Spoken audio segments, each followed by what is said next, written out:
Welcome to the dynamic learning hub of XLR at Andheri East. A prime spot conveniently located at just a 5-minute walk from LIC Andheri Metro. In our journey of over a decade, we have proudly trained over 2 lakh students. We have also been recognized by Deloitte, Silicon India, and other accreditation bodies.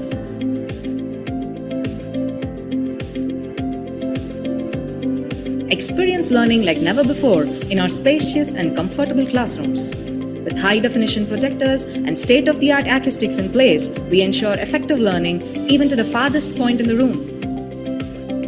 A hybrid mode is a game changer as you can enjoy the benefits of a light classroom from the comfort of your home. Even if you happen to miss any classroom session, you can still attend the same session with the same trainer at the same time at your convenience, maintaining consistency in your learning progress.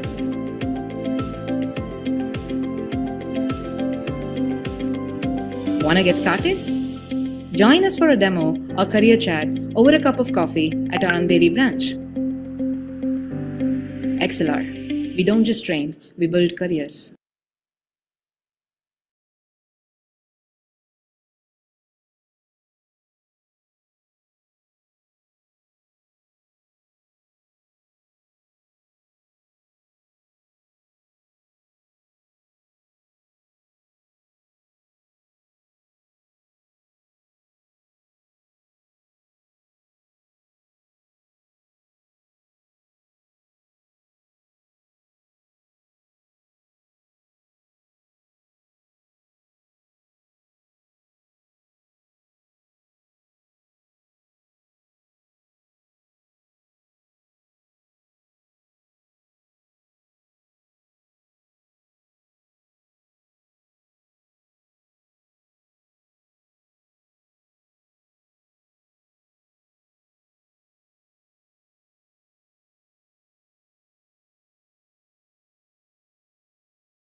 Hello, good evening, everyone. Hope you are doing great. Am I audible? Please just give a thumbs up if I'm audible to all of you. Okay, fine, great.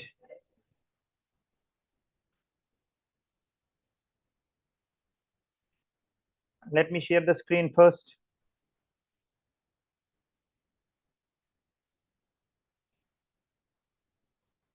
Hope my screen is visible to all of you.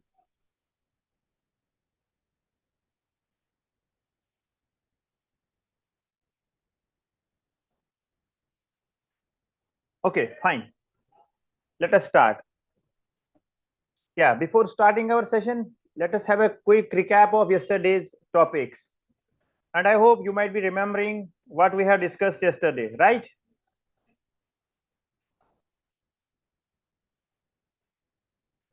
Okay. Yeah.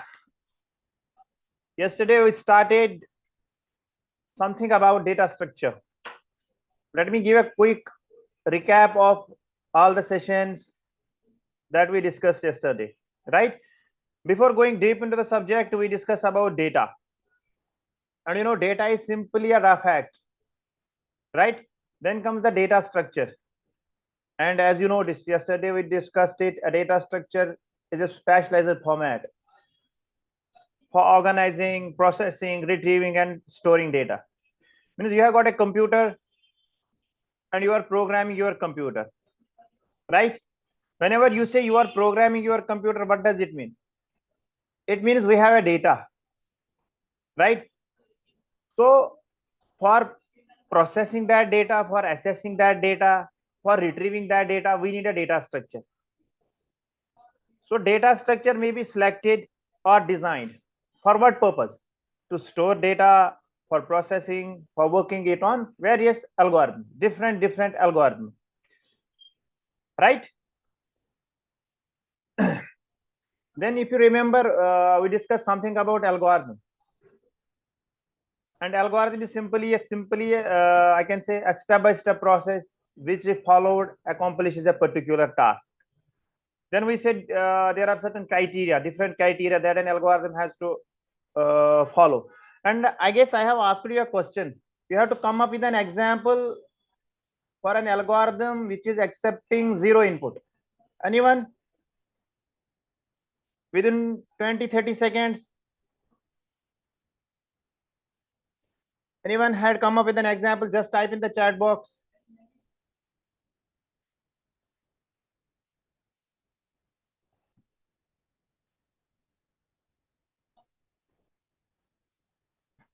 Anyone who has come with an example for an algorithm that is accepting zero input?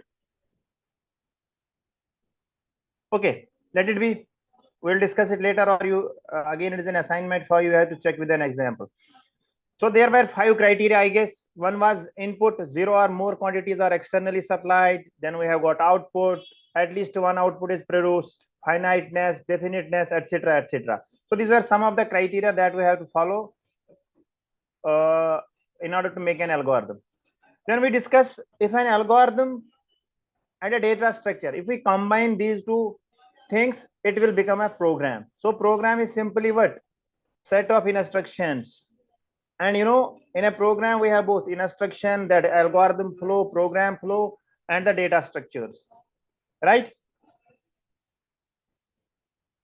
Yeah. Then if you remember, we discussed different types of data structures.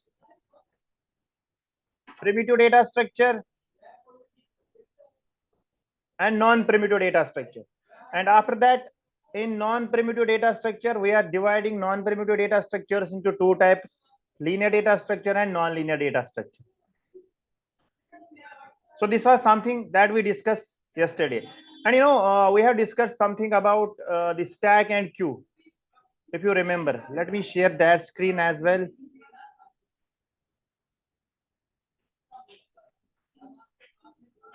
Just a minute. I'm sharing that screen. I guess that we discussed yesterday.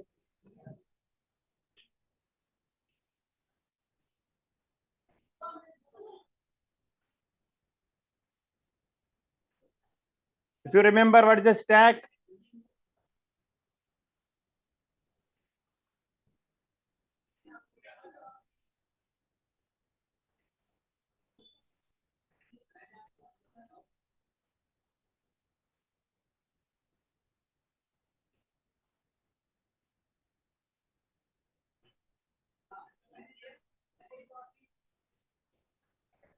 Yes, what is a stack?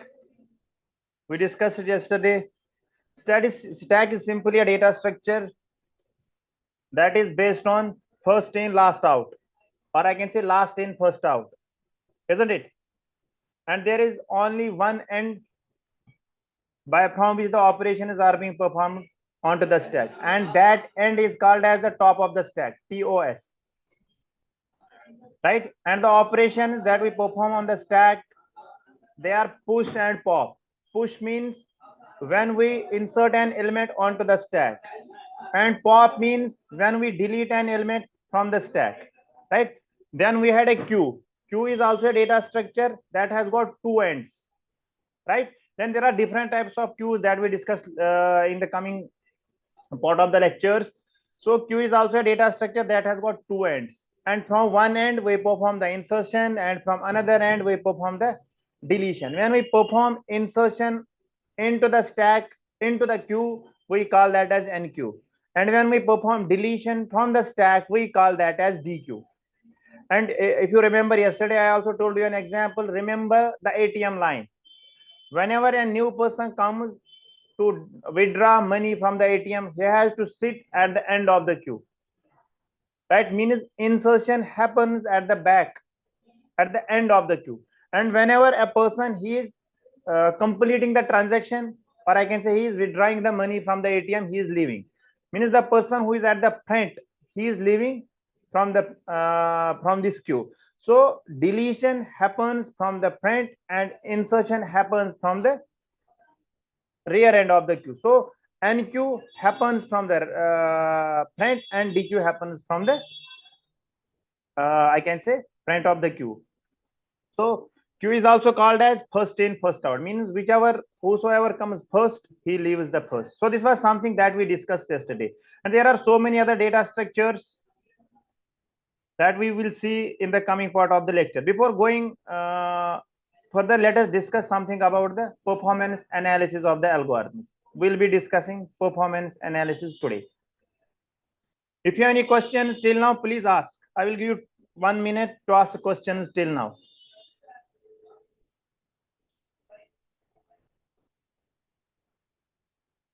Okay, great. You people are interacting in the chat box. Good to see you.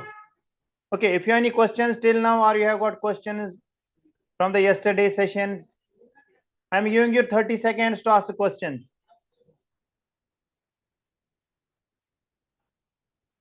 Yes, please.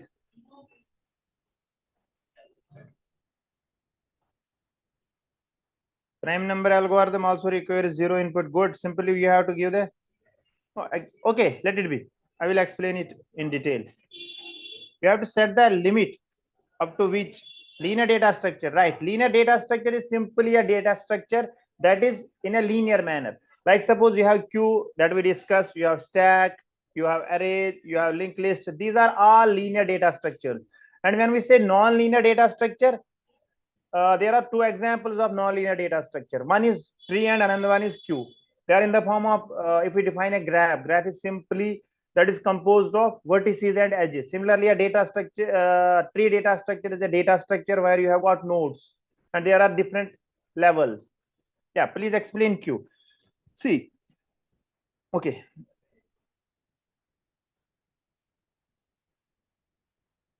Let me explain a queue. I hope the screen is visible. See, queue is simply a data structure that has got two ends. Like suppose this is a queue, right? As an example, you can think of a queue as an ATM line, or you are waiting for something. Like suppose in a railway station to get a ticket, or any other example where you are waiting and there are several people who are waiting for their turn. So like suppose I am supposing here it is an ATM, right? Let us say it is an ATM. So whenever a new person comes, he is coming from here. Initial person, like suppose here the person is one, then second person comes, then comes the third person, so on and so forth. So the persons are coming from here, from the back end here. Means insertion happens from the back end, and here it is. The first person is going to the ATM, he is withdrawing the money and he is leaving. Means this is actually what? This is actually the deletion. The deletion happens, this is front of the queue, right? And this is the rear of the queue. So insertion happens from where? From this end. And which end it is? It is front end. So deletions happen from the front end, and whenever a new person comes, he has to withdraw the money, he is coming from this end. So insertions are happening from this end, rear end. So this is actually whosoever is coming first. When is he leaving? First in. When he is leaving? Can you guess? Simply first out. So the queue is first in, first out data structure, or I can say last in, last out. Or in other example, or in other words, we can say it is simply what? It is FCFS, first come, first serve basis. Whosoever is coming first, he will be served first. So this is simply a queue data structure. Then there are different types of queues, right? That we will discuss later. And there are two operations that we perform on this data structure. We can say insertion and deletion. Insertion happens from this rear end and we call it as NQ, right? And deletion happens from this end, from the front end. We call this as DQ, right? So insertion is called as NQ and it happens from the rear end, and deletion is happening from the front end. It is called as what? It is called as DQ. So this is something about queues. Hope it is clear. Okay, I will be explaining all types of queues in the coming lecture because we have to discuss all these data structures in full detail. So I'll be discussing them later. Okay, yeah. Now let us discuss something about performance analysis.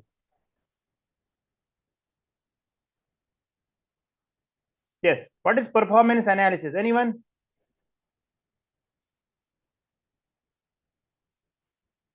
Anyone who is knowing something about performance analysis? Yes.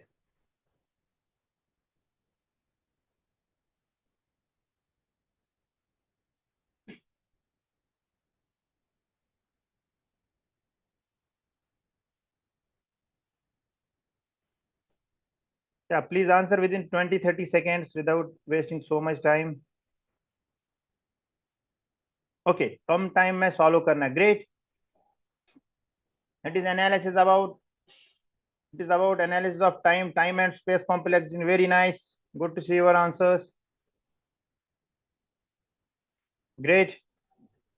Evaluating how efficiently a data, right? Good. Now data structure, to be more precise, we can say an algorithm or a program. Good to see your. Okay, great. Yeah, it is simply evaluating the efficiency of an algorithm. Or you can say, see, yesterday we discussed about whenever you are creating any kind of algorithm or whenever you are giving a solution to any kind of a problem. Like yesterday we discussed, there are so many businesses in the market, or you have got so many problems where you will be asked to find out the solution. And your solution is only accepted when it is optimal. That we discussed yesterday. What is optimality? Means we have to keep in track what are the different constraints that the solution is having. For example, we have to take care of the time, we have to take care of the space or any other factor that is affecting that solution. So here we are dealing with the computer science.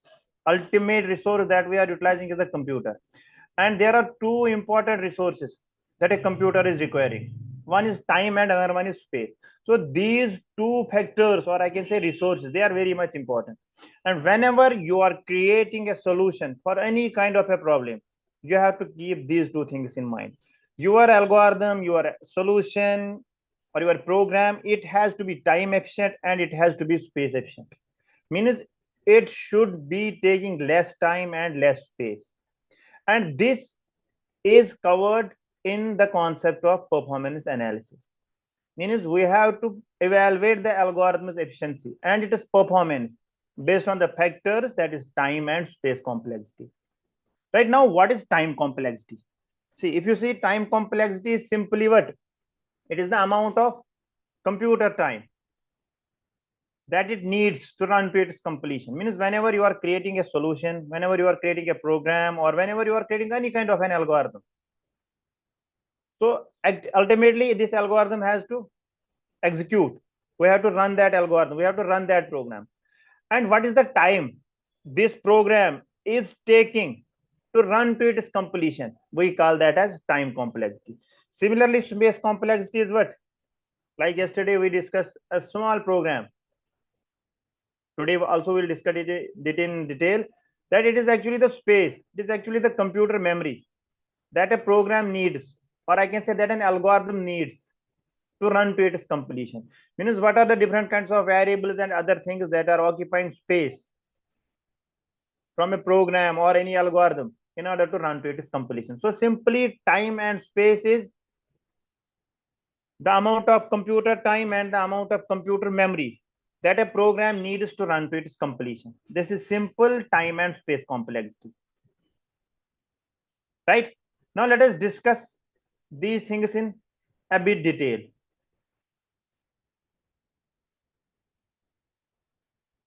See, can anyone tell me what is this algorithm one? Yes. What is algorithm one that I have shown over here? Quickly.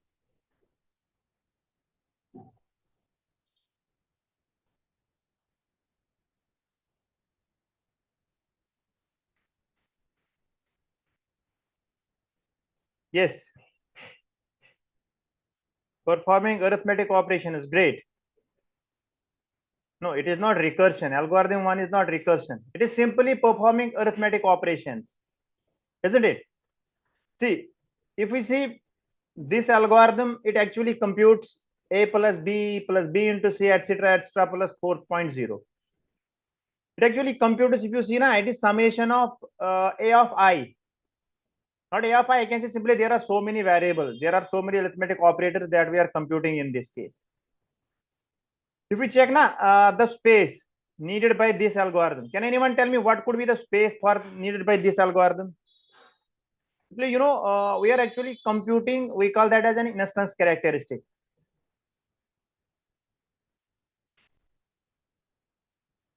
Yes, can anyone tell me what could be the space occupied by this program?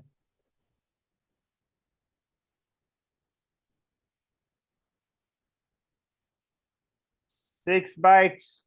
Yeah, obviously, if it is of 2 bytes, if I have taken 1 byte, it would be 3. So depending upon the number of bytes each variable is taking. See, I have chosen here, or I can say I have supposed that variable A, B, and so or this, maybe it is a character or any other thing. I have chosen that they are taking 1 byte.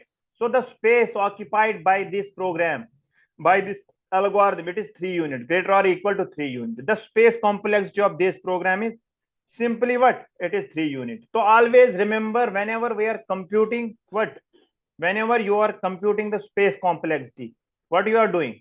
We are actually computing the instance characteristic of that algorithm. And here, if you see, we are just simply checking the number of variables present in this program, present in this algorithm, and we are simply checking how each variable, how memory each variable is taking. So based on that, you can say this is the space complexity of this algorithm. Simple. It is very basic, right?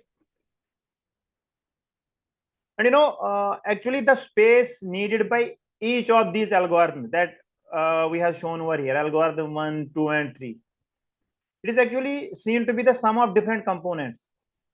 Means it is a fixed part that is independent of the characteristic. For example, it can be independent of the number, independent of the size of inputs and outputs. So that is a fixed part. And there is variable part. And this variable part consists of the space needed by the component variables, and the component variable that are present in this algorithm or a program. The size of those component variables is dependent on a problem instance that is being solved. For example, we have the problem instance to compute this, I can say the arithmetic operation, or you have the problem instance here to compute the recursive sum of n numbers. Similarly, you have another problem, you have another problem. So you can have different problems, and this space needed by the component variables whose size is dependent on a particular problem instance being solved. Right? As I already told you, see, if we see the first algorithm, there are 3 variables present in this algorithm. So we have chosen that if each variable is taking 1 byte of memory, so the in total we have got how many bytes? 3 bytes. So the space complexity of this is 3 bytes. See, it is simple. It is not that much difficult algorithm. You have simply A, B, C, then you have to return the computation, arithmetic operations. A plus B into C plus A plus B minus C, and so on. So here we are simply checking what? Instance. Actually, the instance characteristic of this algorithm is 0. But when we actually see, when we go into the deep into this algorithm, not deep, it is not that complex. We have to simply check the number of variables that we are using in this algorithm. And you see, we are using 3 variables, A, B, and C. And we assume that each variable is taking 1 byte of memory. And based on that, we are saying that there are 3 units of memory, or I can say the space complexity of this algorithm is 0. Then we have another algorithm, algorithm 2. Can anyone tell me what is this algorithm? Yes. Algorithm 2.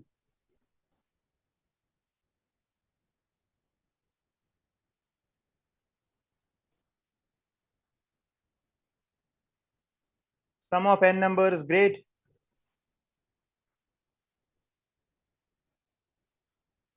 See, if we check the problem instance of this algorithm, it is characterized by n. Right? If you see, it is characterized by this n because we are actually summing n numbers. isn't it? We are passing an array to this algorithm, and there are n elements in that array, and we are summing those n elements of an array, right? So the instance characteristic, I can say the problem instance is characterized by this n. Fine. Or I can say the number of elements that are to be summed in this algorithm. Means we have n elements in an array, we have to sum those elements in that array. So the problem instance is characterized by the n, the number of elements. See, if we check the space needed by n is, let us suppose if space needed by n is one word, right? Similarly, I can say space needed by s is also one word or one unit, and a variable I, it is also one. Then can anyone tell me what could be the total memory, or I can say this instance characteristic for this algorithm? Yes, just tell me. The second algorithm into consideration.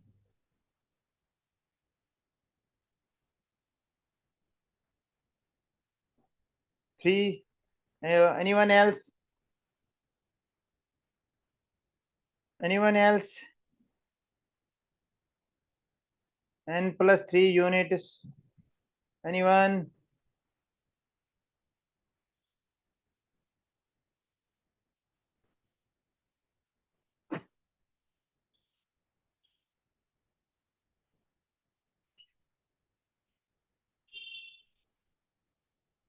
Yeah.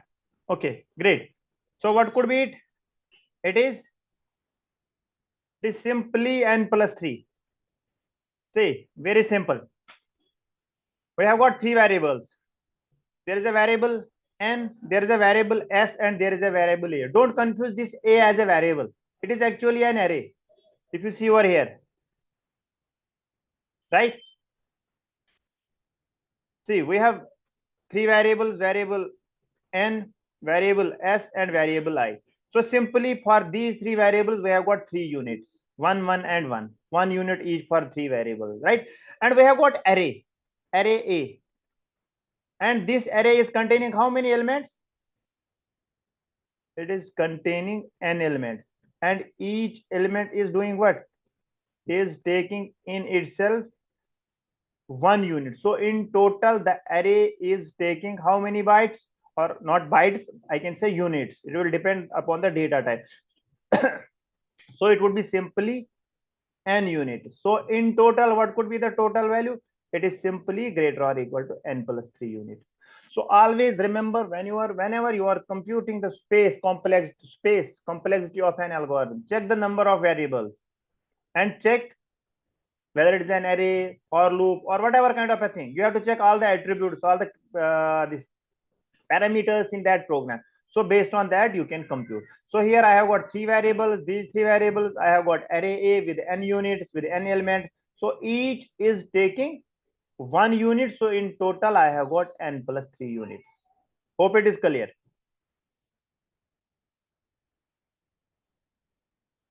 No, I have not reached it to third algorithm. Once I will go there, I will explain. Okay, I hope second one is clear. Okay, let us go to the third algorithm. See, now what is third one? Can anyone guess what is third one?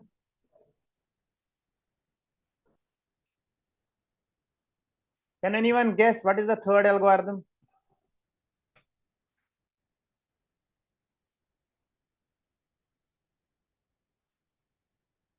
Yes.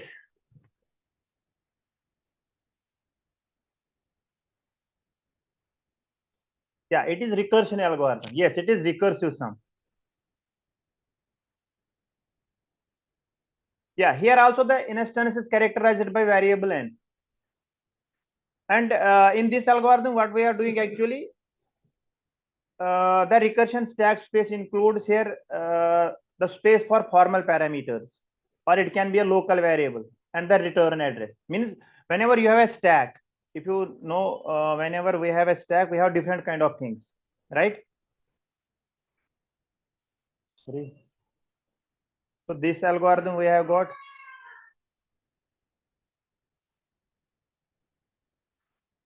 recursive sum.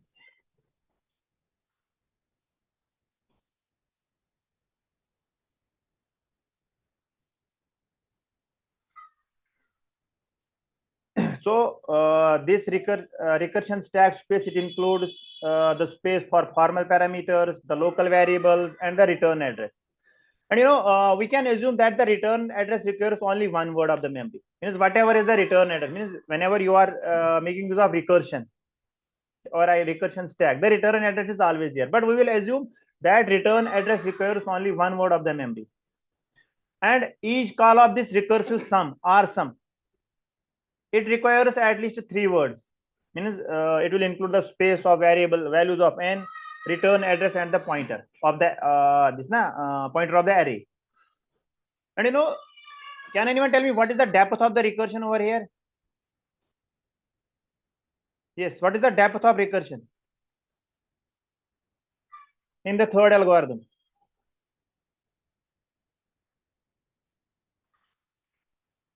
What is the depth of recursion? Means how many times the recursive calls are being made?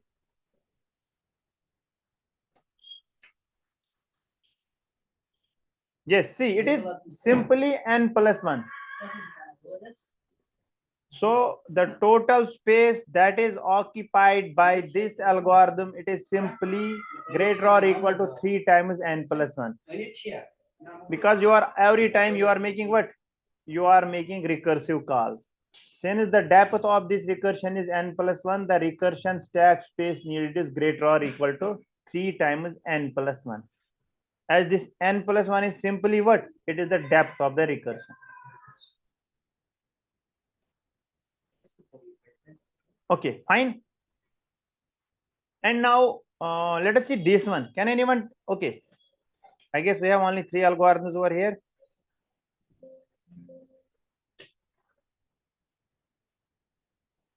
Yes, see here.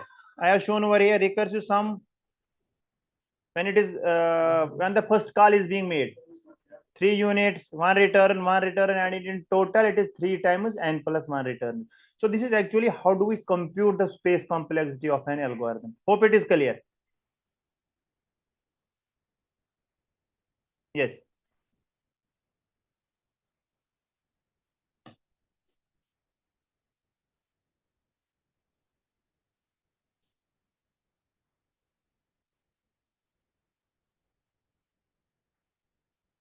Okay, you are just saying how can you explain array can take size and having only one variable? How it is 3n plus 1? See, I will tell you.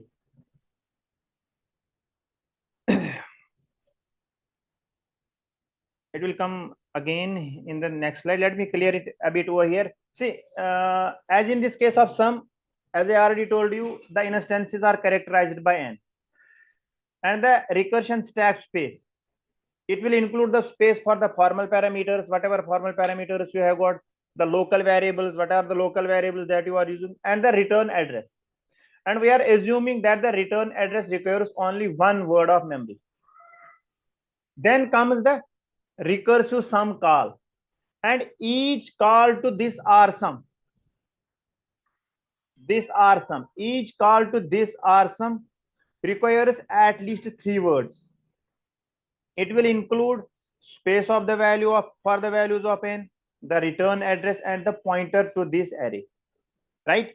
So what are the 3 things that it requires? Space for the values of n, return address, and the pointer value that is pointing to this array, right? Since the depth of recursion is n plus 1, then if it is the depth is n plus 1, so what is the total space it will occupy? Simply 3 times n plus 1. Hope it is clear.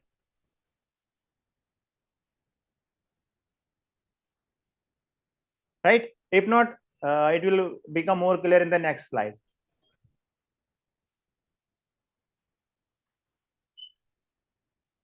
Yeah, the difference between 3 algorithms is simple. See, if you see the basic difference between 3 algorithms, they are actually computing the sum but in 3 different ways. Here in algorithm where we are simply computing a basic mathematical operation, taking the variables and that is it. But in the second algorithm, what we are doing? We are actually summing the elements of an array. If you have got an array with n elements, like suppose you have an array of 100 elements, and you are adding those 100 elements, what is the space occupied by an array by what is the space occupied by the algorithm that is computing the sum of 100 elements in an array? So simply it would be 100 plus 3, and it also depends upon the number of variables. It is not always mandatory that you are using only 3 variables. It can be less, it can be more. So whatever the number of variables you are using, and what is the size of the array, it will depend on that. It is not always n plus 3. Remember it. You have to check the algorithm, how many number of variables you are using and what is the size of the array. So based on that you are computing. And here it is simple again. You are simply computing the recursive sum. Means you are summing again the elements of an array, but recursively. Means using the function calls. Got it? Hope it is clear. Yeah. Hope it is clear. Space complexity. It is very simple. Yeah. And one more thing, the time complexity is more important. Whether you, in which exam, in whatever exam you are be sitting, whether it is GATE, whether it is your placement exam or any other competitive exam, time complexity is important. And you have to give more focus on this time complexity. And I will be trying my best to make you learn all about the time complexity. See, as I already discussed, time complexity is what? The amount of time taken by a program to run to its completion, isn't it? Now, this actually the time taken by a program, it is the sum of two times, isn't it? The compile time and the run time. Yes or no? But if you know, this compile time does not depend on the instance characteristics. And also, we may assume that a compiled program will be run several times without recompilation, isn't it? So consequently, we can say that we concern ourselves with just the runtime of a program. Because one thing is compile time does not depend on the instance characteristic. Also, at the same time, we can say that compiled program will be run several times without recompilation. Right? Once you have compiled the program, you can run it several times without recompilation. Or in other words, we can say simply that the runtime is the main parameter in computing the time complexity of a program. Got it? Fine. Now see, this time complexity, it is actually including so many parameters. But at the end, we are simply confined ourselves to step count. Otherwise, it is taking so many constraints, so many factors into consideration. But at the end, we are simply doing what? We are simply computing the step count that we will be doing in the example. See here. It is simply machine independent. Time required by an algorithm. Simply time complex. Time is not easy to estimate, as you might be knowing it. For example, if I will give an algorithm or a program, I will tell you to run this algorithm. Everyone will run it. So the chances are that you will be getting different times to run this program. Means you will complete the execution of the same program in different times. Why? There are so many factors. It will depend upon the on your computer, on your processor, on your compiler, and other things. So that is why we are saying that whenever you are computing the in a generalized way, I can say you are computing the time complexity of a program. It should be machine independent. It is not like my machine is like a bit slow, your machine is a bit fast, someone's machine is supercomputer, other's machine is something else. So whenever we are saying that it is machine independent, so we will get different time complexities for the same program. So we'll exclude that thing. So that is why I am saying that we will be simply computing the step count, or I can say the program count. Right? For example, if I say there are 10 additions, 10 subtractions, and 10 multiplications in a program. So then you have to compute what is the time taken by each addition, what is the time taken by each subtraction, and what is the time taken by each multiplication. Right? So you have to check, then you have to add them up. So it is not an easy thing to estimate, because it is not like your program is having only 10 calculations, addition and subtract. if you go with a banking statement or a banking transaction, there are hundreds and millions of these mathematical calculations. For example, if you take an Excel sheet of a shopping store, of a shopping mall, or of any bank, so there are n number of calculations, and to track and to count the time taken by each calculation, it is a hectic task. So it is not easy to calculate this way. And the alternate way to do this, to compute the time taken by an algorithm, it is simply check the number of program steps instead of the time. Means how much time each program step is taking. We call that as a step count or the number of program steps. For example, if we say 10 additions, 10 subtractions, and 10 they are taking 30 steps. So we say the step count for this algorithm, for this program, is 30 steps. So that is why we are just saying what? Compute the step count, not to calculate the exact time. Because whenever you are trying to compute the exact time, you may get hundreds and thousands and billions of instructions, billions of calculations, and to track and to calculate the time taken by each calculation, it would be a very, very hectic task. So that is why we are just going for the alternative. The alternative is simply checking the number of program steps instead of the time. Hope it is clear. Yes or no? Yeah. Just give a confirmation. Is it clear or not?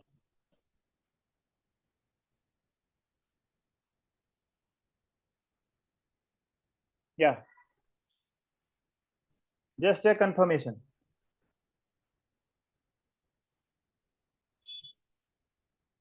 Great. Okay.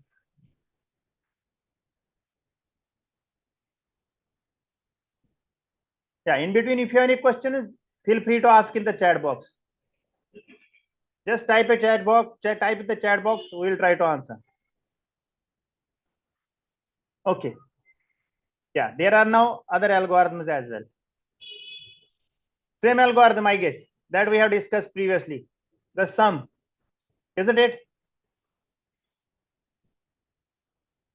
What is the time complexity, sir? It is simple.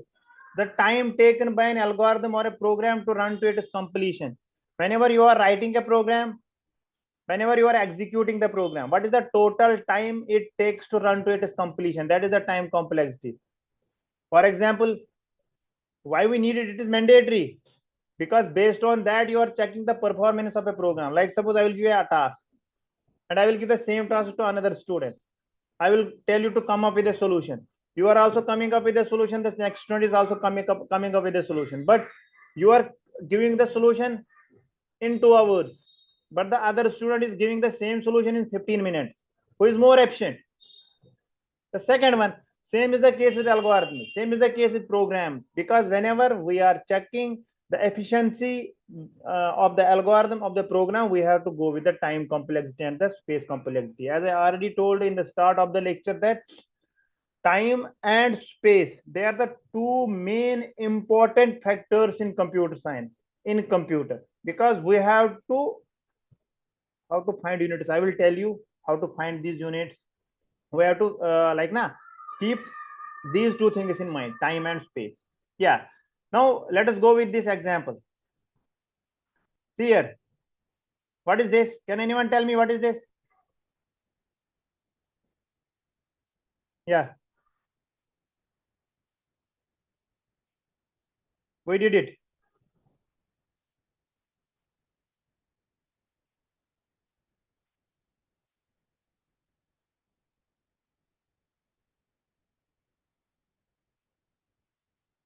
Yes, it is simply sum of, we are just computing the sum of, yes, sum of elements of an array. If there are n elements in an array, we are just computing the sum of those n elements. See, this is the algorithm for that. Now, as by simply steps per execution, what is the frequency of each step, and these are the total steps. See here, these are the total steps, or I can say the step count, the number of steps this algorithm is taking, or I can say how many times each step is executing, each step is happening. So here This is simply a function call, so it is not a step. Then we have a bracket, it is also not a step. Then we have this s is equivalent to 0, means initially we are passing that this s is simply 0.0, means we have not added any element till now, nor there is any garbage value in the this sum array or sum variable, s variable.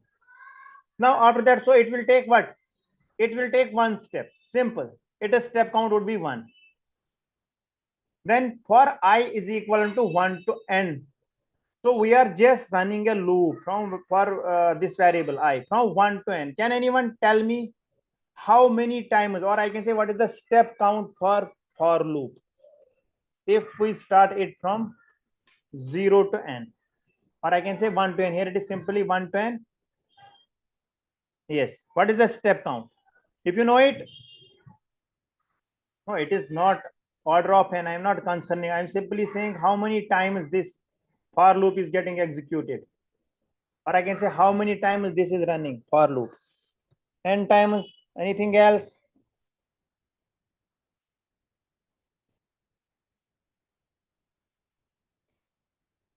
Yes. N times. N plus 1 times. How to find it, sir? I will tell you. No problem. Yes.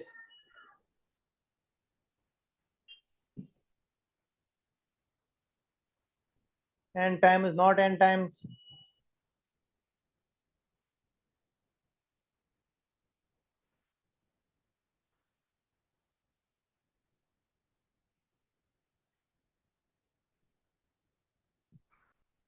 Okay. See, it is actually n plus 1 time if the loop starts from 0. Let me show you. So initially, see here, for I is equivalent to 0, 1 time. If loop is from 0 to n, let us suppose 0 to n. For I equal to 0, 1 time, for I equal to 1, and so on up to, let it be if it is 1 also, no problem. So let us suppose up to n. So how many times it runs? It executes n times. And at the last, when we say for I is equivalent to n plus 1, like suppose, actually what we are doing? We are actually running the loop. And for this condition, the statement is getting false. It is going out of the loop. That is why I am saying just that the for loop, the step count for the for loop is n plus 1. Hope it is clear. Yes or no?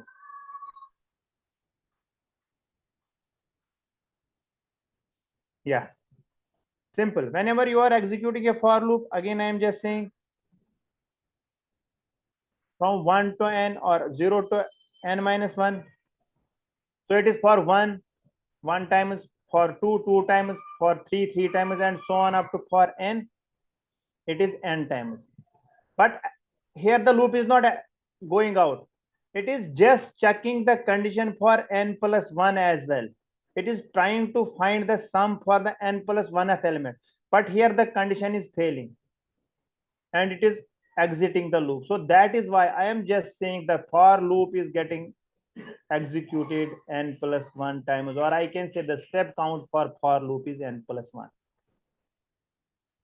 Fine? Yes or no?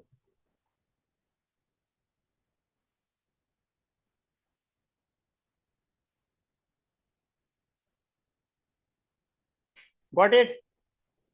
Okay, always remember, see, these things, these questions are every time in a gate or in another competitive exams or in your placement exam. These questions are asked. You'll be given a program, there might be a for loop, and most of the time is what you are doing, you are simply going this na while computing the time complexity, you are just writing for loop n. Always check the variable from where the loop is starting. If it is starting from 1 to n, always remember it, the step count would be n plus 1, not only n, because we are checking the condition from 1 to n. Then for n plus 1 as well we are checking, and for n plus 1 the condition is getting false, but we are calculating the step as well for n plus 1. That is why the step count here is n plus 1. And for this, what could be the step count for summing the array? Because we are summing how many elements? We are summing n elements. So its step count would be n. Then at the end, we are returning the value that is sum. So its total step count would be 2n plus 3. That is the time complexity for this program is 2n plus 3. Later we are converting this into asymptotic notation that I will discuss later. It would be then order of n. So that would be seen later here, but we are actually computing what? We are actually computing the total number of steps, or I can say the step count. Got it? Hope it is clear. This one. Okay, now let us go with this algorithm. Recursive sum. Yes. What about this?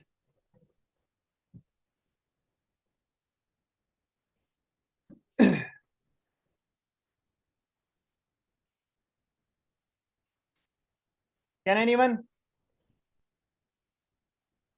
What about this recursive algorithm?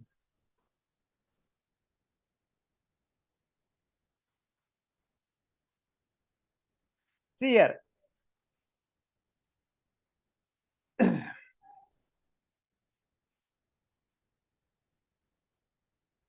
Anyone? S by is simply steps per execution. You don't bother. It is simply number of steps per execution. It is not this. Don't go without deep into the detail. It is simply steps per execution. Here, like suppose per execution, the number of steps is 1. For this, the number of per step, the number of steps per execution is also 1. It is steps per execution. Here also steps per execution. Means whenever this algorithm is executing, what are the number of steps per execution? Because see, we have got a for loop. So the loop increment variable is 1 to n. So it has to, for each step, for execution, it has to perform n steps or n plus 1 counts. So this is simply S by E, steps per execution. Yes, what about this R sum?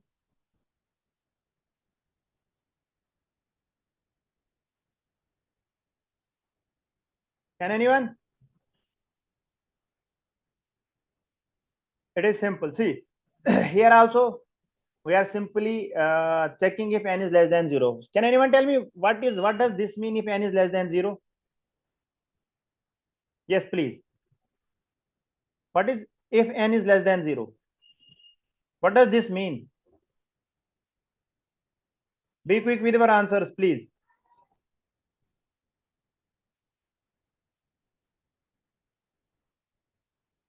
Negative values. Anything else? See, if you have remembered in the previous example as well, it was R sum. A is the array and n is the number of elements in an array. And firstly, I am checking if the array is nil. If there is no element in the array, only then the sum would be 0. For example, you have got array, there is no element in that array. Then return, we have to return 0. So this n is less than 0. It simply means when the number of elements in an array is 0. Right? So then what if the number of elements in an array is 0? It is simple. For example, you have got array like this. So many array locations are there, but there is no element in an array. What would be the sum of elements in an array? It is simply 0 because n is less than or equal to 0. Else, if there are elements in an array, then what we have to do? You have to simply return what? R sum array n minus 1 plus recursively you have to add the elements one by one. Right? So for that, you are simply writing 1 plus x, the steps, if n is greater than 0. So the total R sum would be 2 plus x, or I can say there is a recurrence relation for it, that is TR sum of n minus 1. It is simple. I will explain the recurrence relation in the coming part. So whenever you are computing this R sum, if you have to compute the total number of steps, it will be simply TR sum of n minus 1. And this TR sum of n minus 1 would be equal to TR sum of n minus 1 plus TR sum of n minus 2, and so on up to whatever would be the number of steps, or I can say this number of steps that would be used to compute the n elements, then n minus 1 element, then n minus 2 element, then n minus 3 element, still the last element. So it would simply generate the TR sum, or I can say the number of steps. And what about this? Can anyone tell me what is this algorithm? Yes. What is this algorithm?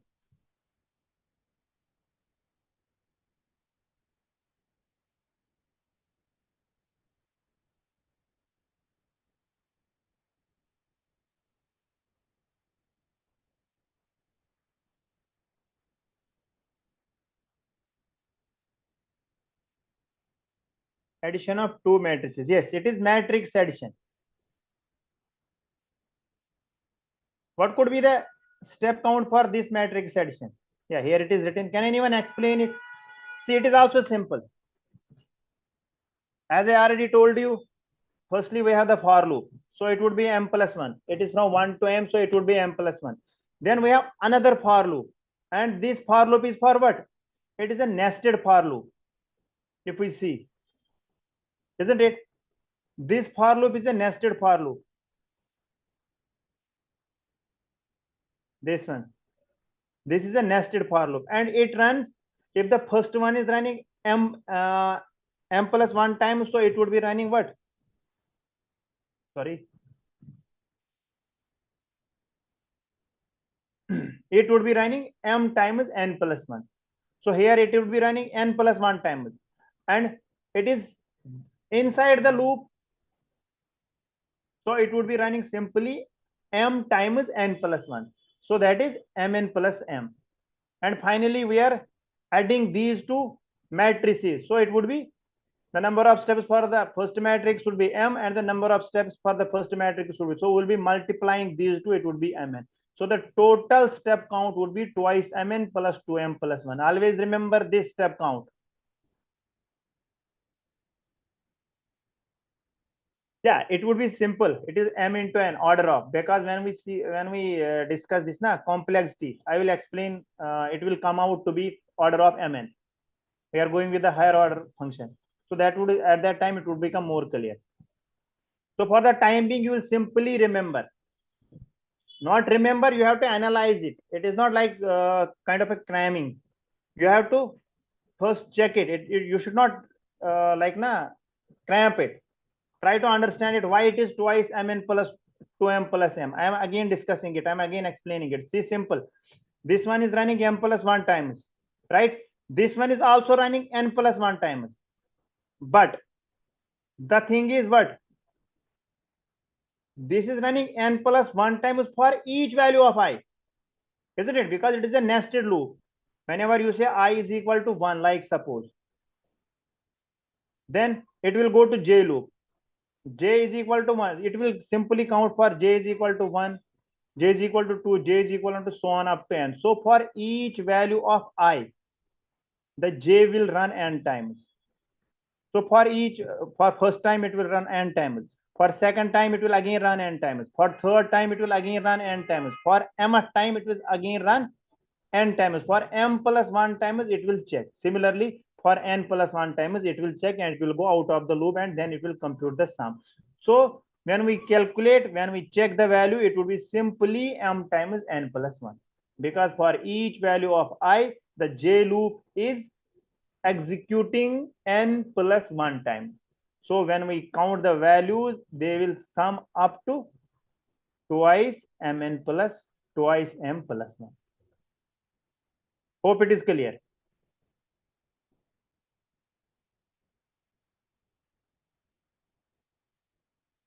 Hope it is fine. Yes or no? Okay, great. See, it is important. If you are learning this thing now, then you can compute the complexity of any algorithm, step count of any algorithm. Once you compute the step count, then complexity is easy. Because see, if we check the order of this, it will be order of n. If we go with this, we have to solve this recurrence relation. TR sum of n minus 1. That I will show you how to solve the recurrence relation using master theorem, substitution method, iterative tree method. So there are so many methods by which we can solve these recurrence relations. Similarly, if we compute the complexity of, it would be order of simply m into n, matrix multiplication. So you don't have to now remember the things. Yeah, it is two loops, so n square, that is m into n. If first one is m times, second one is n times, it would be mn. If both the loops are 1 to n, 1 to n, then it would be n square. Right, you are saying it right, but logically understand it. Why mn in fifth step? It is simple. Why mn? Because you are doing what? You are adding the values. For each value of array, you are adding. You are first checking for this 1 to m. For example, if you have two arrays, first array, second array, first array, second array. So you are doing n times for here, m times for here. So that is why m into n times. Right, for each value of I, you are computing this. For second, for a whole array, for this, that is why m into n. You might be confusing it. Why not m plus n? Because it is not simply 1 to 1. It is first and all the elements, second and all the elements. This is the matrix addition, because you have two loops. Okay, then this is another famous algorithm, Fibonacci. Yes, can anyone tell me the step count for this? Can you compute step count for this? Yes, step count for Fibonacci.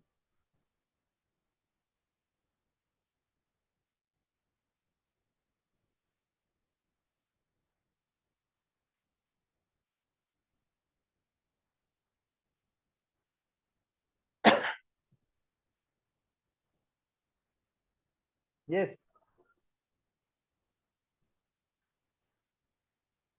First of all, do you know what is Fibonacci series? Yes. Anyone will write a definition of Fibonacci series in the chat box. But make sure.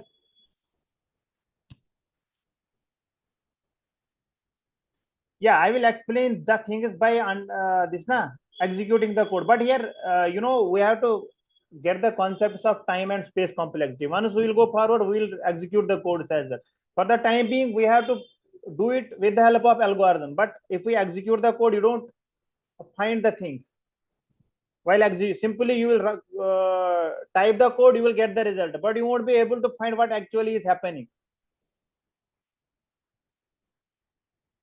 Yeah, see, Fibonacci series is simply a series where the sum of any term is, where the next term is the sum of the previous two terms. Right, you are doing it, saying it fine. Like this is the Fibonacci series. Here also, if we check, this is the Fibonacci series. See, there are base condition for this Fibonacci series. The first and the second element, they are 0 and 1. Right, then we can say any number in the Fibonacci series is the sum of previous two terms. It is simple, and means each new term is obtained by taking the sum of previous two terms. Like suppose here in this example, we have called the first term of the sequence as f0, then f0 is equal to 0 and f1 is equal to 1, means the previous two terms we have predefined, 0 and 1. Then the third term will be 0 plus 1, it would be 1, then 1 plus then the next 1 plus 1 and so on, whatever would be the things. Right, now in order to analyze, or I can say in order to compute the time complexity of this algorithm, we have to consider two cases. The very basic case is n is equal to 0 or 1. What does that mean, n is equal to 0 or 1? Means whenever you have a single term, 0, when we have only one or two variables, only first number is there, that would be the sum itself. Now what if n is greater than 1? When n is equal to 0 or 1, it means lines 4 and 5 get executed once each. If you check, when n is less than 0, it means, just a minute, oh sorry, let me clear all the drawings. See, when n is 0 or 1, the line is 4 and 5, only this line and this line will get executed. When n is 0, less than or equal to 1. Then what if n is greater than 1? What will happen? Yes. Line is 4. Let me check. Line is 4, 8, and 12.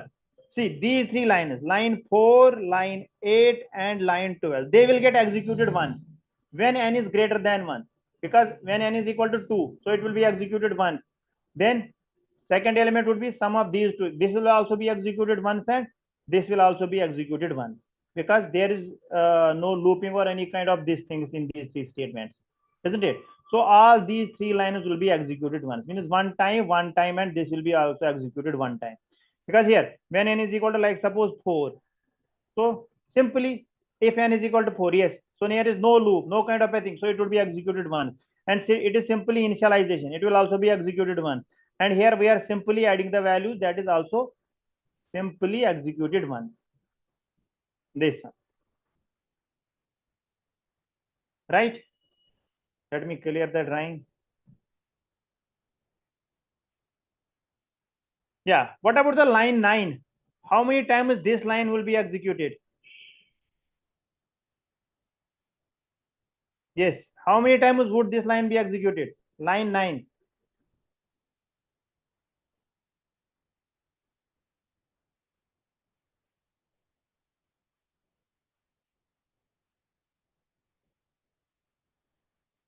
Can anyone tell me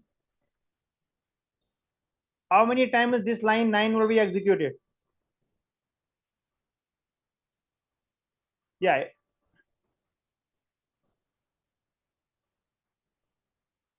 it would be executed n times. Someone is saying it right. It would be only n times. Kyun? See here, it would be executed only n times because the loop is starting from 2. As you know, n is greater or equal to 1. N is not equal to 1. N is not equal to 0. N is greater than 1. So the very basic condition we are not checking for I is equal to 1. So here simply loop is starting from 2 times. So it would be executed only n times.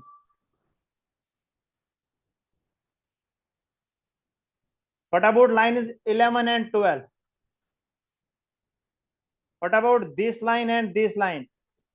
How many times these will be executed? Yes, can anyone? What about line is 11 and 12?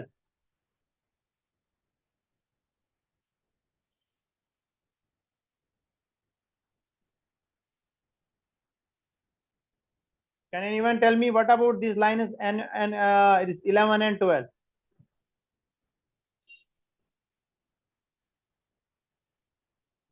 Line 11 and 12. Yeah, it would, these would be executed n minus 1 times. These both will be executed n minus 1 times, because see, when the loop is executed n times, so the additions are only, we are performing additions for last n minus 1 elements, isn't it? So it would be executed n minus 1 times only. Here the loop is executing n times, but the additions are only for n minus 1 element. If we have 3 elements, you will be performing only 2 additions. First 2, then these 2. Similarly, if you have 4 elements, you will be executing these 2, then the sum of these with this, then the sum of all these with this. So only 3 additions.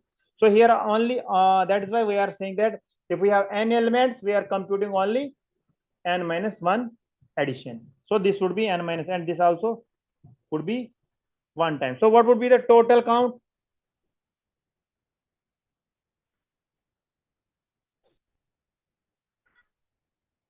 So for n greater than 1, it would be, if we check it, it would be 4n plus 1. So the step count for this would be 4n plus 1. Hope it is clear. Okay, so the Fibonacci series, the step count for this Fibonacci series algorithm is simply 4n plus 1. And again, I am saying that this loop is executing n minus 1 time. This is executing 1 time. This is also executing 1 time. This is also executing 1 time. This is executing n times, this is n plus n minus 1, this is n minus 1. When we sum all these, it will come out to be 4n plus 1. Okay, hope it is fine. Yeah, so this was some of the examples that I have took from the algorithms? Hope you might have checked these algorithms, and if you have any questions, you can ask.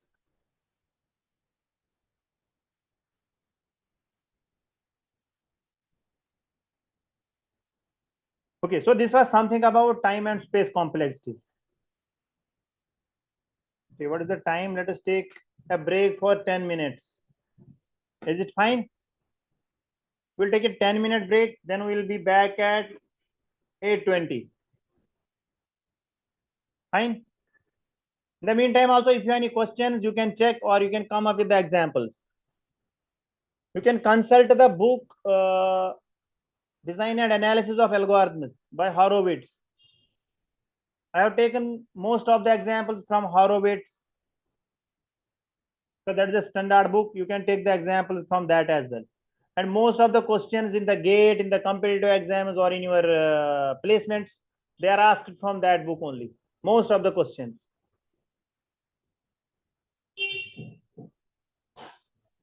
The class starts at 7 every day. So we'll be taking a 10-minute break.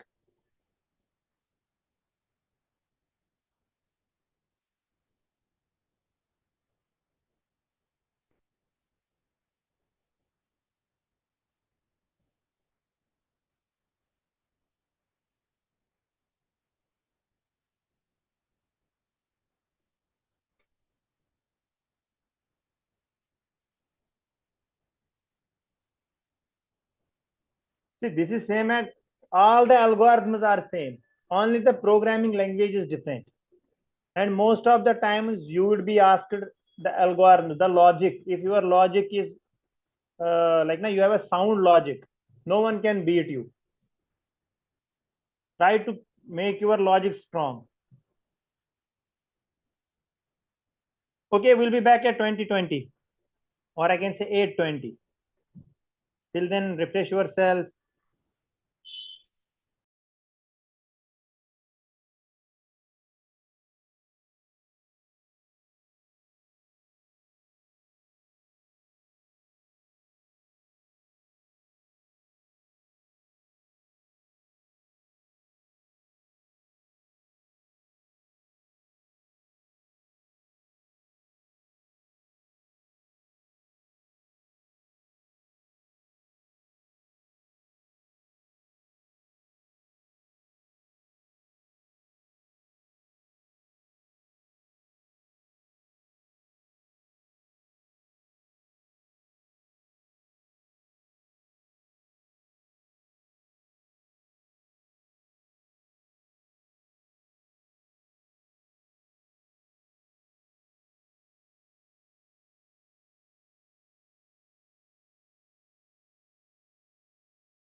Okay, let us resume, right?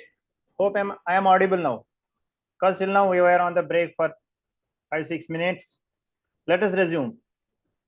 Hope I am audible now.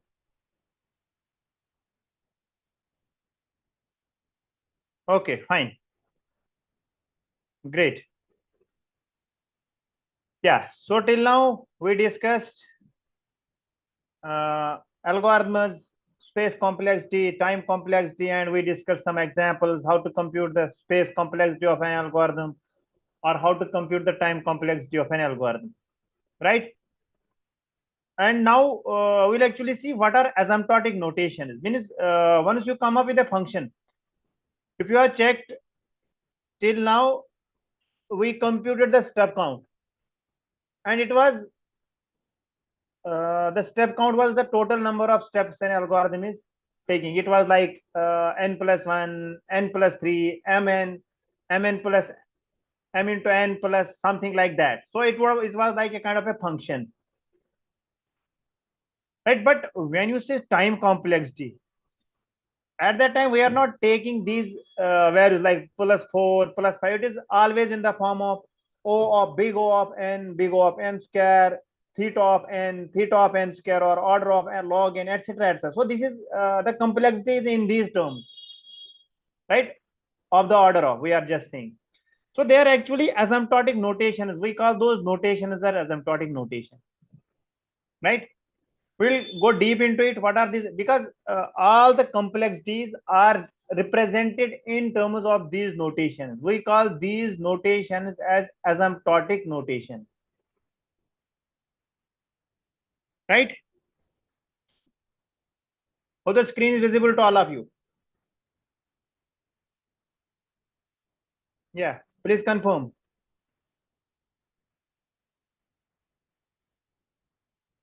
Okay.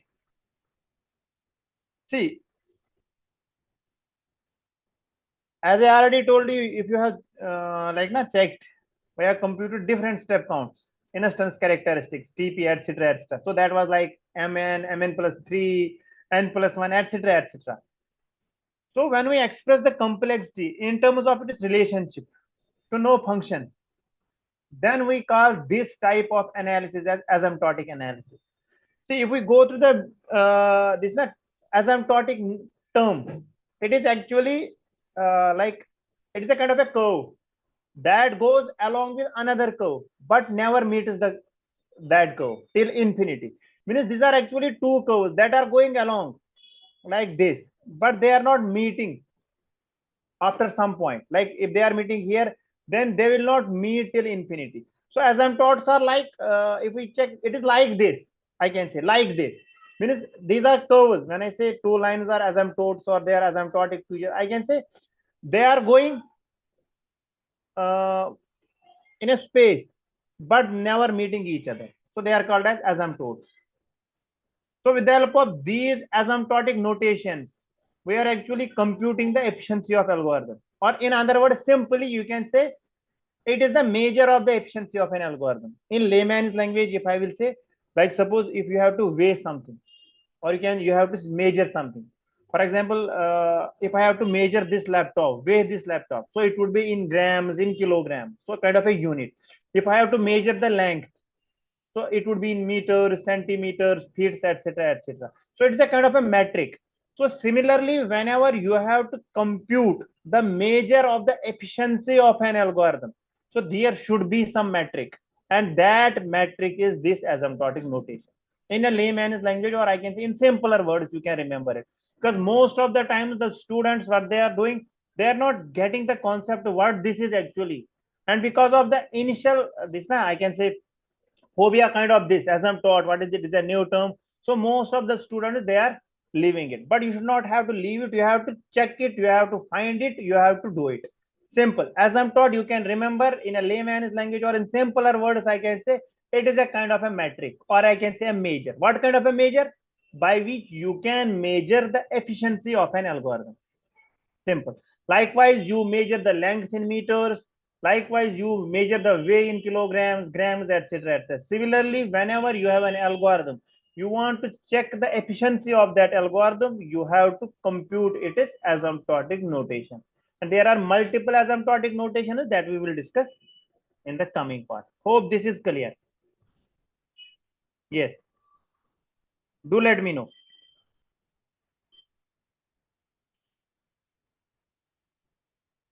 I will tell you there are so many algorithms that are not taking any kind of an input. Like someone also tell you about that prime number generation.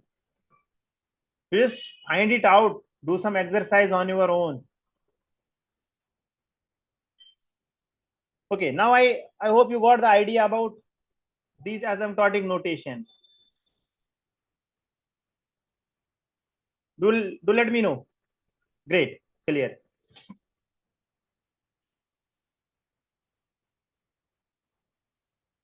Good. So these okay, let it be. Yeah. So this is the mathematical way of representing the time complexity, or I can say the space complexity. So these notations that I defined, I can say the asymptotic notations. We use them to describe the asymptotic running time of an algorithm, and they are defined in terms of functions. And the domain of these asymptotic notations, or the sum, or I can say the function, they are a set of natural numbers. Like it is a way to describe the behavior of functions in the limit or without bounds.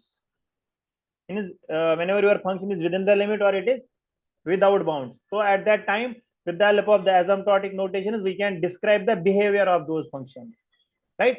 So asymptotic growth is simply the rate at which the function is growing, because you have so many functions.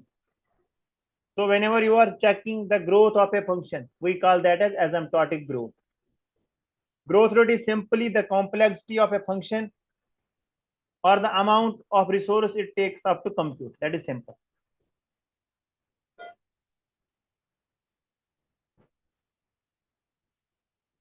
Okay, there are broadly speaking, there are all these five, or I can say six asymptotic notations. But we can say mainly there are three asymptotic notations. One is big O, big omega, theta, and these other two are little o and little omega.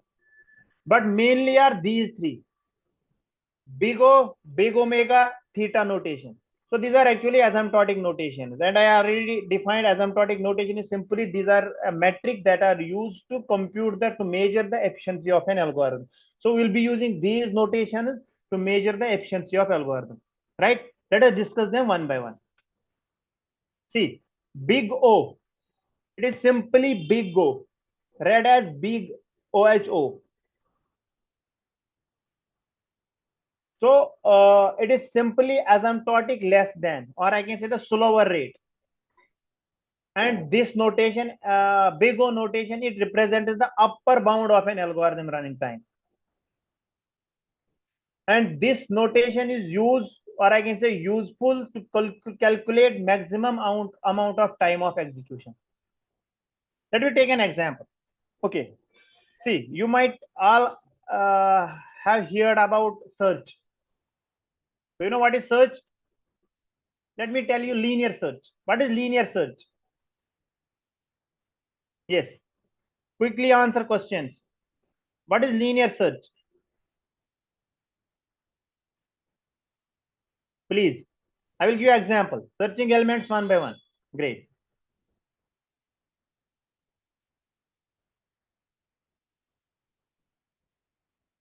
I have a list.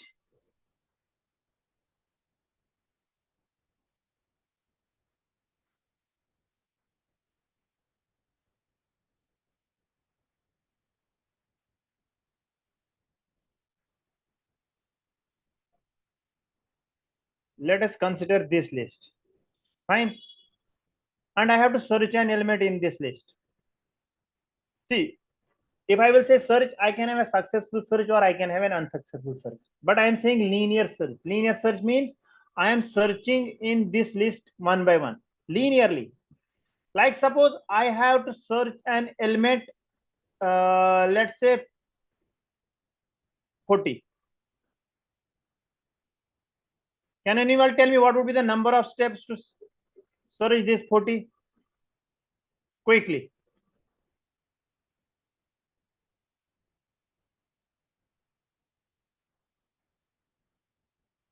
Yes. What would be the number of steps?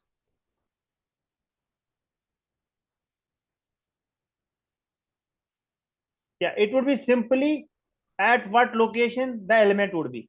Simply the number of comparisons. If there are 12 elements, so 12 elements. If it is n times, right? Okay, fine. So I will say n times. So whatever would be the number of elements in this list, I will say it is n. So the search is successful. By successful search, we mean what? What is successful search? Successful search is whatever we are finding that is present in the list. And what if I am searching for the element, I can say 55. What would be the number of steps in order to find the element 55? How many steps would be required to search the element 55? Quickly. Again, it would be 12. Isn't it? And after comparing this 55 with all these elements, when I reach the last element, I will say I have searched the list, but the element is not found. So this is called as unsuccessful search. Fine. So the first search was successful, the 12th element was found. Second search is unsuccessful, the search is unsuccessful, means I have not found the. And what are the maximum number of steps that I took to search this last element and the element that is not found in the list? If it is the nth element, if there are n elements present in the list, so what would the maximum number of steps? Yes, what could be the maximum number of steps? So it is n.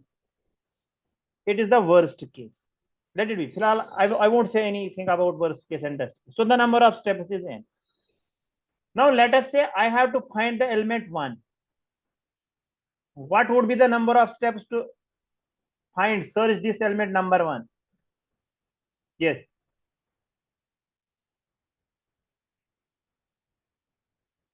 Simple. It would be whenever I try to find, whenever I compare 1 with 1, it is matching. So I will say the total number of steps, it is 1. Now what if I have to search 34 or 59? So it would be in between, that is n by 2. Right? See, in algorithm analysis, or I can say in performance analysis, we have 3 cases: best case, worst case, and average case. Right? Best case is whatever or whenever you are finding anything and you are finding it, or you are sorting, or whatever the case, whatever would be the type of the problem. Here in this problem, we have a search.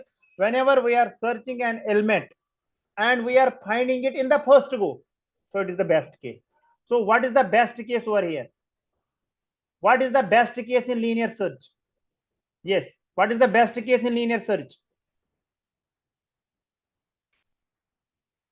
Linear search में best when the element is at the first location.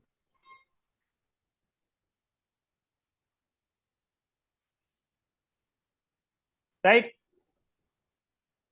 What is the worst case?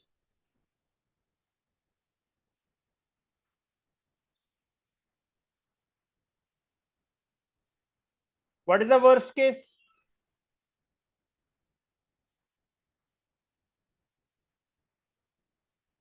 When is the worst case?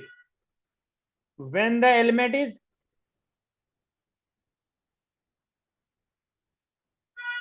at the last or is not present in the list at all.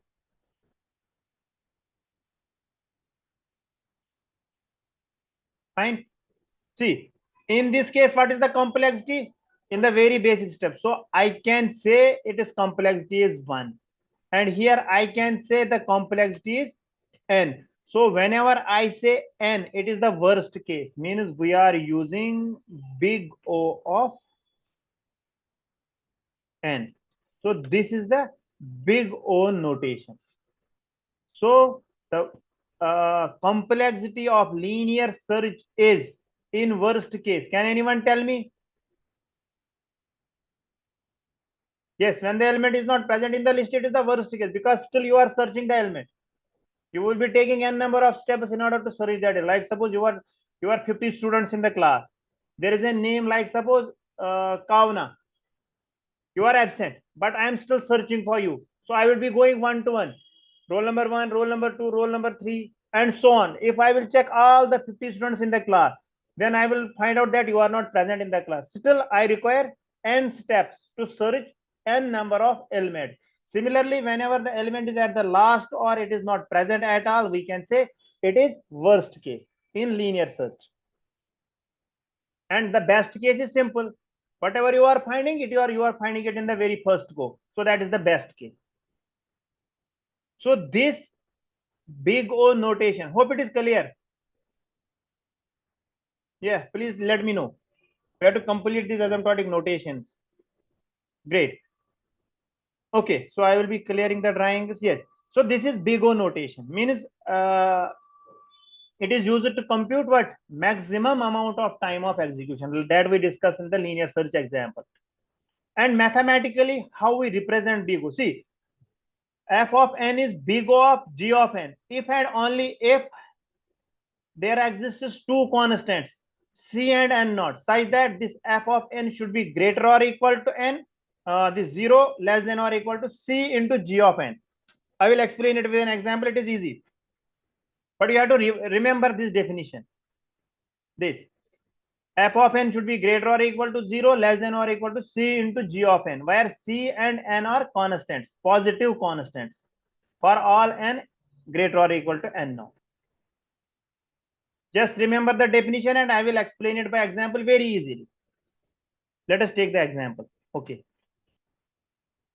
But try to remember this. Simple big f of n is big O of g of n, means the worst case or the upper bound we can say. If there exists positive constant c and n naught such that f of n is greater or equal to 0 less than or equal to c into g of n for all n greater or equal to 0. Let us take an example. See, this is the case. If you remember, I told you asymptote is actually a curve that goes along with another curve but never meets the curve from this point n naught that we have taken as a constant c and n naught. So after this n naught, these curves are going like this. They are not meeting each other. So we can say these are asymptotes to each other. An asymptote is a curve that goes along with another curve but never meets the curve. So when the curves are like this, we can say these are asymptotes to each other. So here I can say that f of n is big O of g of n. Fine. Great. Okay, see, now let us take an example. See here, I have a function f of n is equal to 2n plus 3. Now I have to compute big O of this f of n function. I can say like, let me annotate. I will say f of, let me write like this. I will say f of n is equal to big O of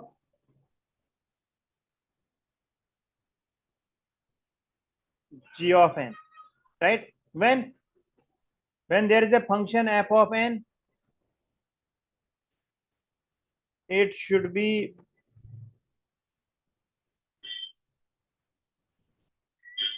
greater or equal to what?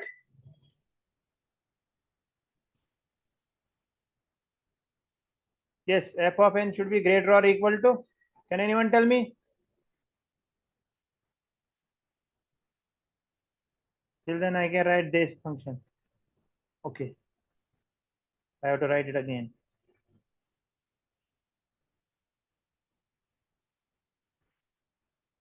I have to write it again.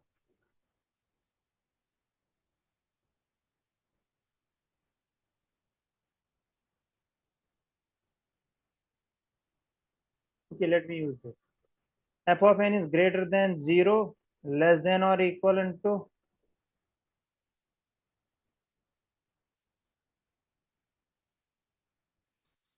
C into, sorry for this, G of n. Right, see, here f of n is what? Here f of n is 3n plus 2. So 3n plus 2 should be less than or equal to C into G of n. Right, here G of n is n. Here. So when we compute f of n is this, G of n is this. So now f of n should be less than or equal to C into G of n. It means simple. Here, it is 3n plus 2 should be less than or equal to what? C into G of n, and G of n is simply what?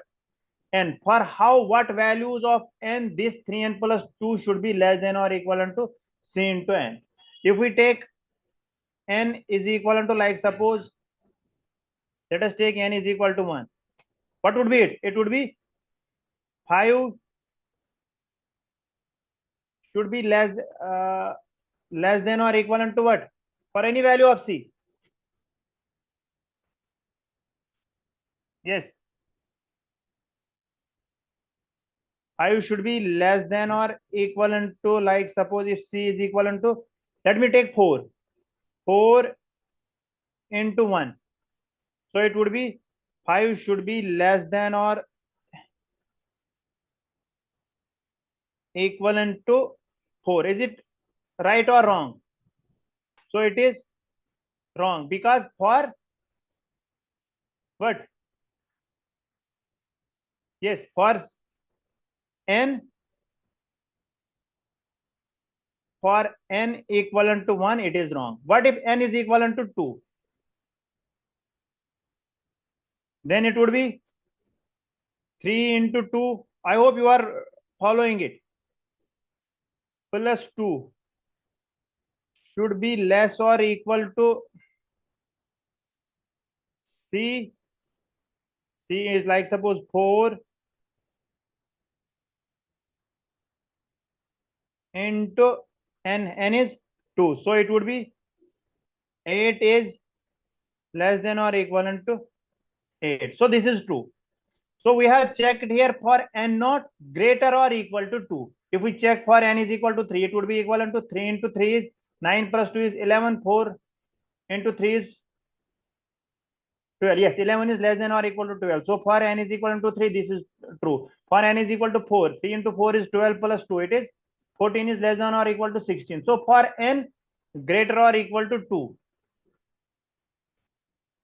for n greater or equal to 2, the function is true. So here what we are saying, G of n is n. So if we compute the time complexity, or I can say the asymptotic notation of this, we can simply say that it is of the order of G of n, and G of n is n simply. So we can say this f of n for 2n plus 3, we can write that it is of the order of G of simply n. So we can say the asymptotic notation of this 2n plus 3 is, we can represent it like G of n, or simply we can say it is of the order of n. So this is the asymptotic notation for this function. Hope it is clear. Yeah, I solved 3n plus 2. I am just checking. Okay, it is 2n plus 3. You please check it. It was 2n plus 3. Again, you can check it. Example can be anything. I have solved for 3n plus 2. So whether 3n plus 2 or 2n plus 2, it would be of the order of big O of n. Hope it is clear.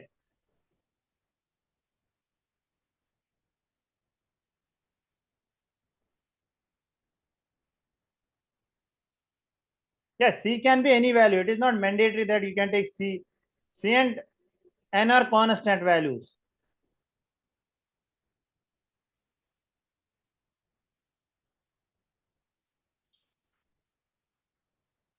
Okay. So this was big O notation. And if you check, it is taking the maximum amount of time. So that is why we are saying that this big O is worst case or the upper bound, that I already told you. while taking the example of linear search. So whenever you are saying the upper bound, it is big O, or whenever you are saying the worst case, so always remember it is big O.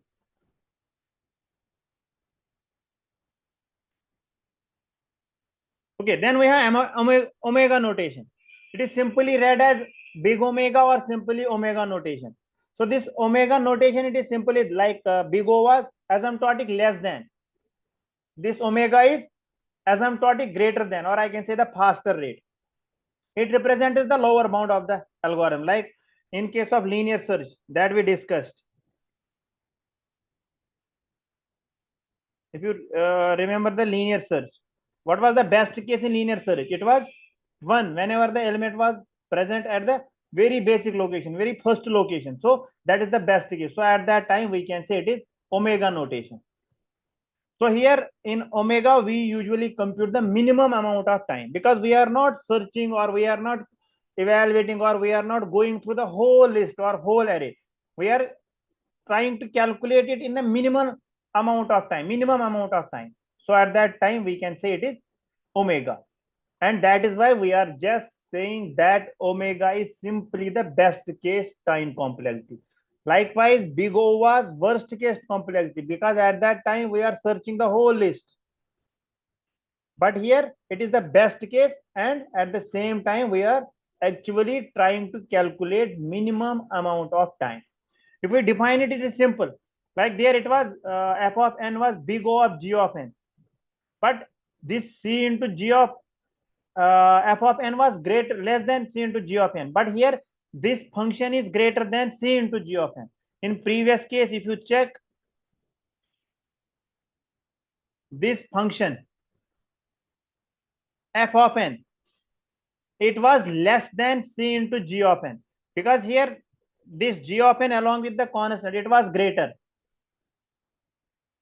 Fine. So that is why we were just saying it is the upper bound. But here if we check, it is lesser. C into g of n is less than or equal to this function. So here that is why we are just saying it is the lower bound, right? Or I can say it is the best case, because it is value constant into g of n's value is less than f of n, right? For all n greater or equal to this n greater than or equal to n naught, and this c is a constant, right? Both these values c should be greater than 0 and n naught should be greater than or equal to 1. It is the lower bound and it is the best case. See, if we go with the graph here, previously f of n was below this c into g of n, but here this f of n is above this c into g of n, because c into g of n it is below this line after the value n naught. Then they are asymptotes to each other, means like this they are going, this curve is going along with this curve but never meets the curve. So that is why they are asymptotes to each other. Okay, see your example again, same example we have taken. If we check it again, 3n plus 2, right? F of n is 3n plus 2. So here for n is equivalent to 1, it would be 3 into 1 plus 2, it would be 5. If we take n is equal to 1, 3 into 1 plus 2, it is 5. 5 is greater than or equal to 1, and n is 1, and we have taken c is equal to 1. See, c is always greater than 0. You have to check the values for c greater than 0, and n should be greater than this n naught, and n naught should be greater or equal to 1. Remember it, c is greater than 0, not equal to 0, but n naught is greater or equal to 1, right? So here 5 is greater or equal to 1, true. So for n not equal to 1 and c equal to 1, this function holds, and we can say f of n is big omega of g of n. Hope it is fine, clear.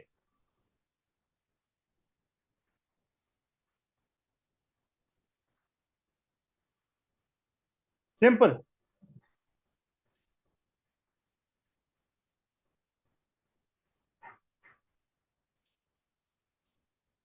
Okay, then we have another asymptotic notation, we call that as theta notation. Theta notation is simply the average case, the combination of both these. See, It is asymptotic equality. One was asymptotic less than, another one was asymptotic greater than, and this is asymptotic equality, means same rate. It represents the average bound of algorithm, or I can say average bound of the algorithm's running time. By using theta notation, you can calculate the average amount of time. In the first case, you were computing what? Upper bound. Worst case, in the theta notation, this omega notation, we were computing what? Lower bound. And here we were computing the average amount. Average case, we call that as worst case, best case, and average case. If you remember the linear search example, it is whenever the element is in between, neither the first nor the last, it is in between, means you will compute it by n by you will traverse, you will search that element in n by 2 steps, right? So it is the average case complexity. And if we denote it simply, f of n should be greater or equal to c1 into g of n, and here it is c2 into g of n. So it is equality case. It is the worst case, it is the best case, it is this, but it is, I can say, big O and big omega combination, right? In between these two, equality case. So it is the average case notation. See here.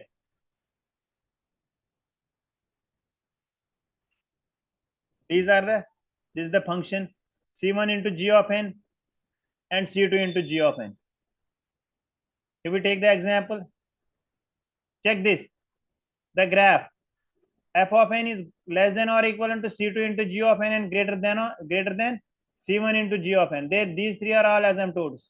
They are going along with each other, but they are never meeting each other after this end point. After this point n naught. And before this n naught, some of the functions, they are overlapping. If you check in the example, for n is equivalent to here, for n is equivalent to this, 5 is less than or equal to 4, for n is equal to 1. So it could be this case, for n is equal to 1 before this n naught. It could be this case. Here actually what? This function was 5 was less than or equal to 4. It was like this f of n was greater than c into g of n. So after some value n naught, these has to be asymptotes. So for this function after this n greater or equal to 2, so they are asymptotes. That is what we are showing over here in these three graph lines, in these three curves. Let us take the example, same example we have checked, 2n plus 3, 3n plus 2. Try to compute n naught, right? For n equal to 2, we are getting this. For n equal to 3, we are getting this. So all the values of n greater or equal to 2, it is true, means the condition is satisfied. So we have this average case. Hope it is clear. If you have any questions, please ask. We have got some minutes. You can ask the question. We have got 5 minutes. We can ask the questions during these 5 minutes. Yes.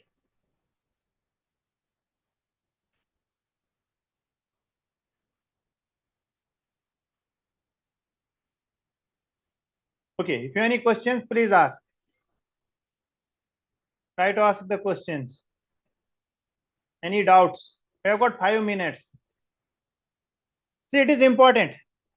This is not asymptotic. Today's lecture was very, very important. If you got any questions, please try to ask.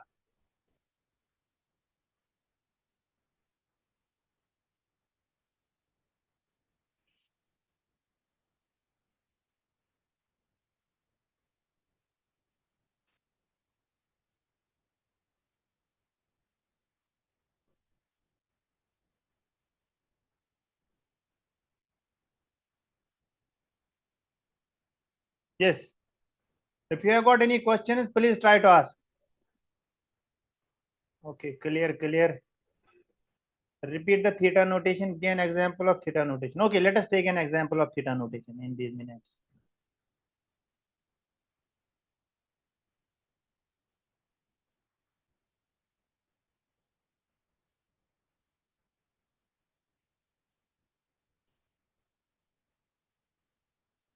See here.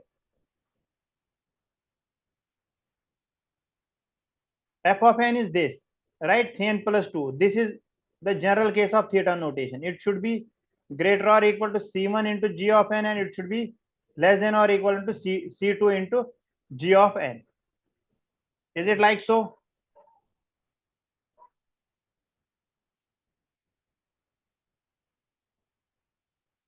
Let us take the case C1 and C2. Let us, what could be the value of C1? Let us take C1 is equal to 3 and C2 is equal to 4.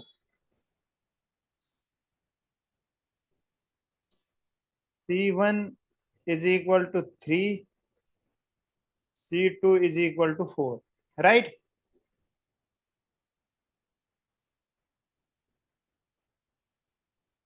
What if for n,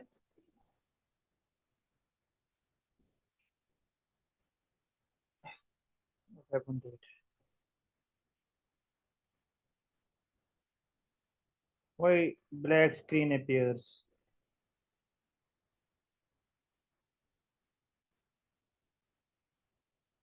Are you seeing the black screen? Okay, actually it is the end of the slide. Yes. So here I took C1 is equal to 3 and C2 is equal to 4. That n should be greater or equal to 2. For n greater or equal to 2, and I have took C1 equal to 3, C2 equal to 4. Let us solve this. See, it was, I guess, 3n plus 2. Yes, it is 3n plus 2, right? Then this 3n plus 2 should be less than or equal to what? 4n, isn't it? Yes or no? And this 3n plus 2 should be greater or equal to what? 3n. Yes or no? So when we say, then this f of n, that is, if we combine these two, 3n plus 2, it is what? Greater or equal to what? Can anyone tell me? It is greater or equal to 3n, simple, and less than or equal to 4n. So this is actually theta notation. So you have to check, compute the theta note. So it is the average case between this 4n and 3n. 3n is the best case, 4n is the worst case. Or if you take another example, let me take the example of like, I will do another example. Here I will take another example like 10n square plus 4n plus 2. Can anyone solve it? See, its complexity would be theta of what? Theta of, can anyone guess? N square. This would be this complexity.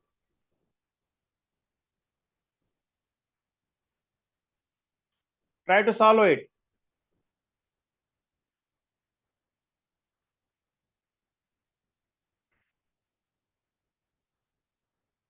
Hope it is clear.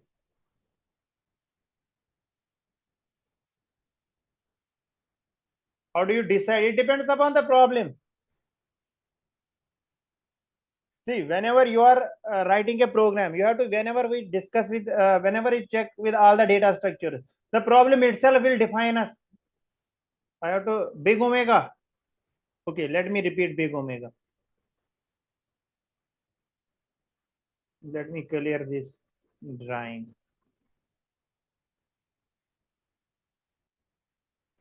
Big omega was what? It was the best case. Simple. For example, if you have this function for big omega, let me define it first. Big omega is simply the best case, or I can say the faster rate, right? And if we define big omega, we define it like this. F of n should be greater or equal to c into g of n. And that c into g of n should be itself greater than 0, means f of n should be greater or equal to c into g of n. Now if your function f of n is 3n plus 2, let us check this 3n plus 2. So at that time what you have to do, you have to check the values for this c into g of n. If I will compute, see here I will do f of n is like suppose 3n plus 2. Now we define this big theta as f of n is greater than or equivalent to c into g of n, isn't it? Right now here, see f of n is 3n plus 2. It should be greater or equal to some constant c, like suppose into some function g of n. Now we know that c is greater than 1 and n should be equal to n naught, where n naught is greater or equal to 0. Like suppose let us check for c is equal to 1 and we will put n is equal to 1 also. Then let us compute this. It is 3 into 1 plus 2 should be greater or equal to c is 1 into g of n. Isn't it? Is it fine? Yes or no? Okay, g of n is simply n, 1 into n. Now it is 3 into 1 plus 2 is 5. 5 is greater or equal to 1. Is it true or false? Yes, it is true. So we can say this holds true. Then we can say that this f of n is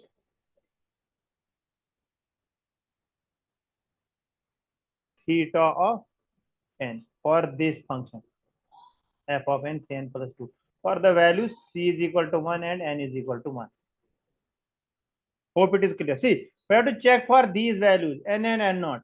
Like as I discussed in the graph should be like this. If it is like this, the another graph, if I try to change the color, the another graph should be after this point, it should be this. So here it is n naught.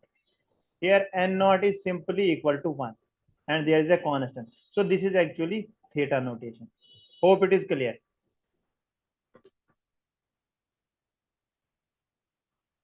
Yes, tell me. G of n is simply and you have to compute it. We are checking it.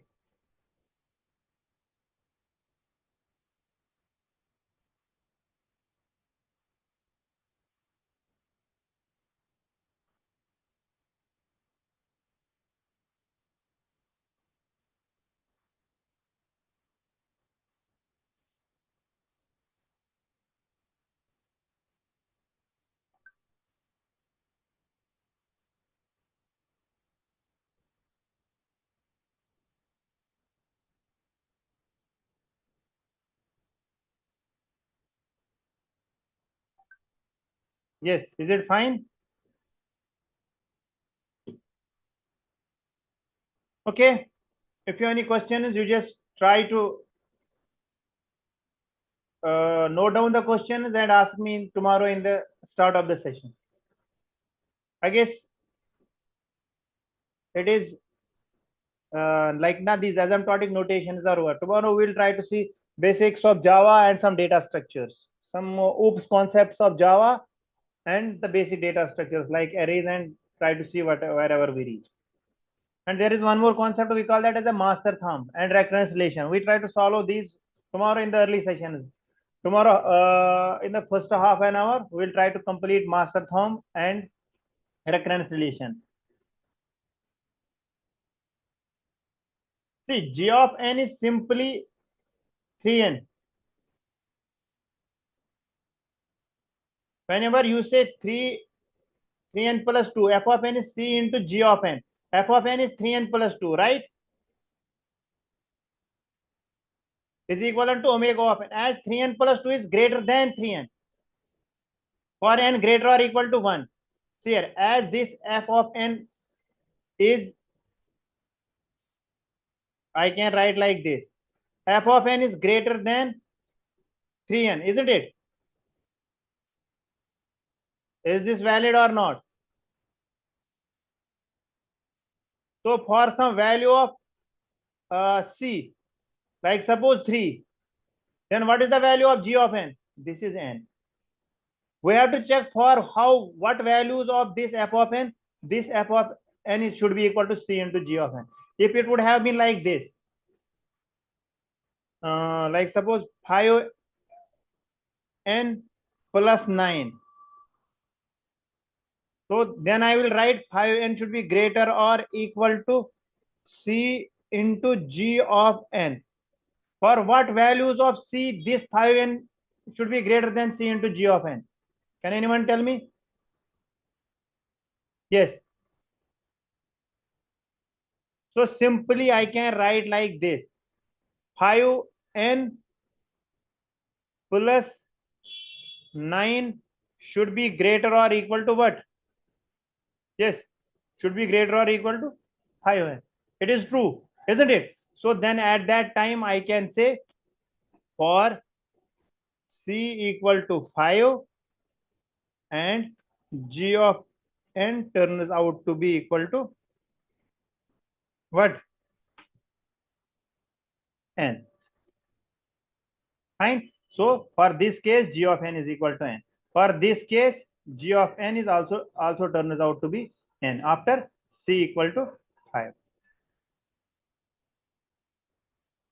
Hope now it is clear. See, it is a function, so you have to check it. Hope it is clear now. You can compute it simply. If there is any function, you have to compute the g of n, and that is you are getting it very easily. It is not that difficult. Just put the values and you will find it.